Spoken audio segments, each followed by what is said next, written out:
welcome back to the Back to Your Best Rehab podcast. Today I'm by myself. I'm going to be talking about 5 practical tips to help support your recovery journey if you're suffering with chronic pain. I've been working with people with chronic pain for over a decade now, and over that time you notice some patterns, things that come up with many people, the challenges that many people face, similarities in their recovery. And so I've come up with 5 tips that I give out to my patients most frequently, and we're going to run through why they're important and give you some practical advice around actioning them. So if you are dealing with chronic pain, or you know someone who's dealing with chronic pain, this is for you. Share this with your friends or your community or anybody who you think may benefit from it.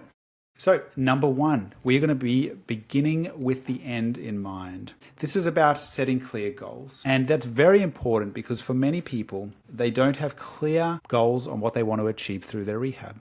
And this is a problem because we need something to aim for. When we're developing a rehab plan and a treatment plan, we need to know what are we actually working towards. The problem with saying, I just want to be pain-free, although it seems logical, it's too vague. We don't really know what that means. Does it mean no pain at all? Does it mean occasional pain? It's honestly just shifting goalposts. And it does set us up for a win-lose type mindset, meaning that if you have pain, you've failed, and if you don't, you've won. And the reality is that that pain is going to fluctuate. Some days you will have, some days you won't. It doesn't set us up for a proper, tangible outcome. But what a better approach is to ask is, what is pain stopping me from doing? Does it stop me from playing with my kids? Does it stop me from running? Does it stop me from going back to work, going to the gym, whatever it may be? Let's figure out, what does that pain actually stop you from doing? And once you define what matters to you, we can then build a rehab plan that fits. Returning to running, for example, gives us something tangible. We can assess your current capacity, and gradually we can progress you back towards that goal. This is one of the core principles of rehab, which is called the SAID principle, specific adaptation to imposed demands. It means your body adapts to what we train it to do. And if we have a specific physical goal, like playing with your kids, running, getting back to the gym, back to work, whatever it might be, we can then put in a plan that gets us towards that goal. So tip number 1 is set a clear physical goal that you want to work towards and define what is important for you and what you'd like to get back to doing. Tip number 2 is setting realistic expectations. These are the highs and lows of recovery. So chronic pain isn't linear. The recovery isn't linear. Unlike an ankle sprain, which most of us would have had, it doesn't heal over a couple of weeks. It's kind of more layered, it's more unpredictable. Obviously, it lasts for a longer period of time. And so most of us have sprained our ankle in the past. And what typically happens is there's some pain, maybe there's a short-term bit of disability like a limp or swelling or something like that where we can't do what we want to do. But for most people, after a couple of days, that subsides. We gradually get back to walking, gradually get back to doing what we want to do. And then eventually we just never think about it again. However, chronic pain's not quite like that. It's much more layered than that. And this can be quite a challenging mental component of recovery because it's full of ups and downs, it's full of different challenges, and there's no real end point. It's hard to know exactly when that pain's going to go away. And so that becomes its own challenge when dealing through recovery.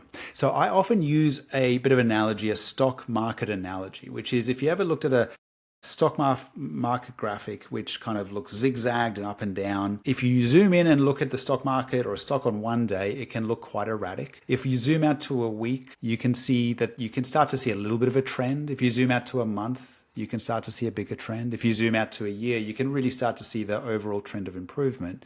It is still full of ups and downs, but if you look over a year, for example, you can really see a much bigger improvement in growth over that time frame. So instead of focusing purely on pain, we want to focus on function and we want to focus on the process. So can you deadlift, jog, bend, move freely? Then you're on track if you're focusing on your function. Over time, what happens with your flare-ups and with your pain is that they become less intense, they happen less frequently, and they typically resolve a lot quicker. And eventually it kind of goes away, or it's a very rare event that your injury flares up. So if you stick with your plan, eventually these symptoms and these flare-ups, they fade into the background and they disappear altogether. But if you don't know what to expect, if you think that it's going to be a linear process, that it just gets better and better and it goes away, unfortunately, you will find that a very frustrating experience. And what we want to do is make sure that we set realistic expectations and we expect the ups and downs of the recovery journey. Tip number 3 is understanding pain, and that not all pain means damage. So one of the biggest shifts in chronic rehab is understanding that pain doesn't always equal harm. Pain is very complex. It's not just a signal from the body. It's really a protective response from the nervous system. That's including the brain and the spinal nerves and the peripheral nerves that run down to our limbs. And when pain hangs around for weeks, months, or years, it becomes less about actual tissue damage and much more about sensitivity. Think of it kind of like a smoke alarm that's gone off too many times. At first, it only reacts to real fire, but over time, it starts going off when you burn toast, for example. It's still trying to protect you, it's just overreacting. And this is what happens in many chronic pain cases. The nervous system becomes hyper alert. Movements that were once safe now start to feel threatening. But that doesn't mean you're broken. It really means that your system needs retraining. Your nervous system needs retraining. And this is why gentle exposure to movement is powerful, and that we rebuild trust in our body through that gradual, consistent exposure to movement, exercise, and load and things like that. We start to slowly teach the nervous system that movement is safe. And over time, that pain becomes less intense and less frequent and less limiting.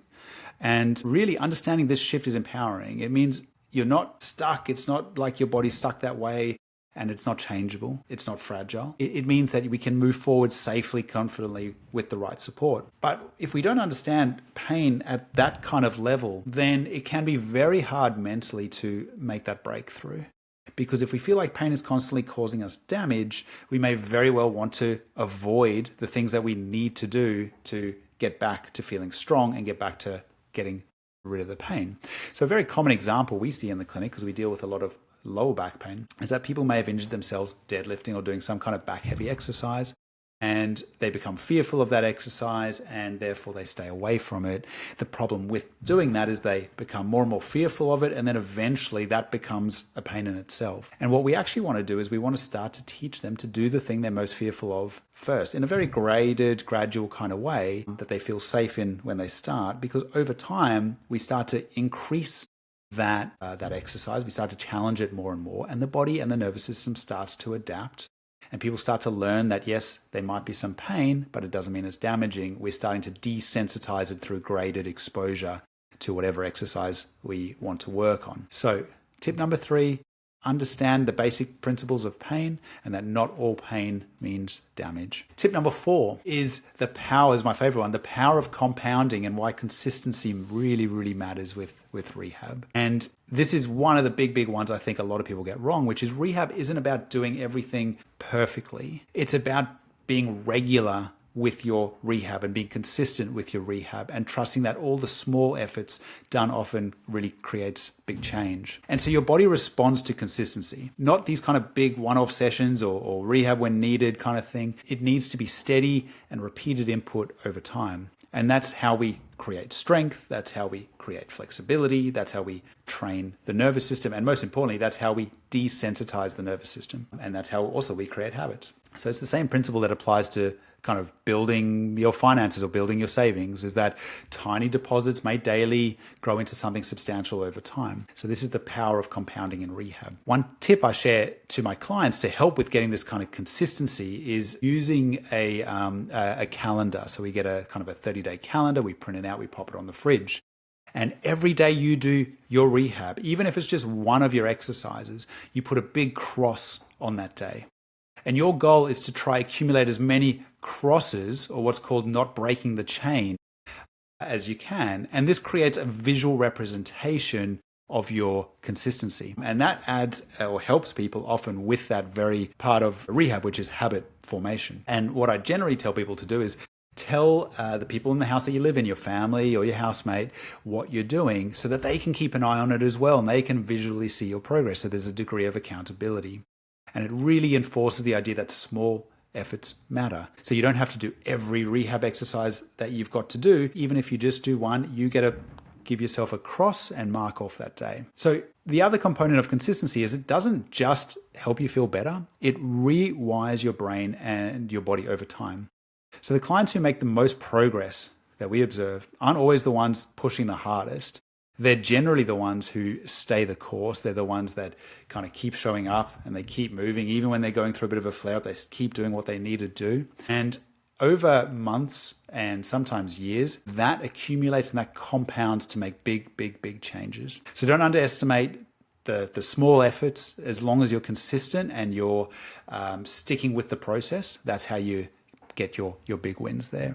And finally, tip number 5 is looking for the 1% wins. So many people are looking for the big wins. We spoke right at the beginning about how we want to set big goals, or we want to set goals, physical goals that we want to work towards. For example, getting back to running. And that is a goal for down the track, depending on where you're starting.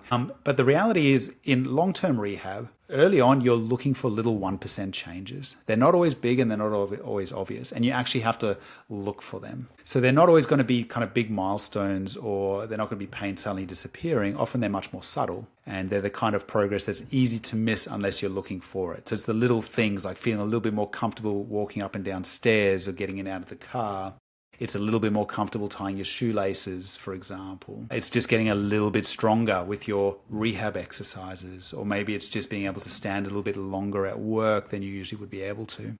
These are the little 1% wins that, unless you're really paying attention, you're not going to see. And if you're not seeing them, you might not feel like you're making progress. So they do matter, and they're proof that your body is adapting. And that's why it's so important to look for them.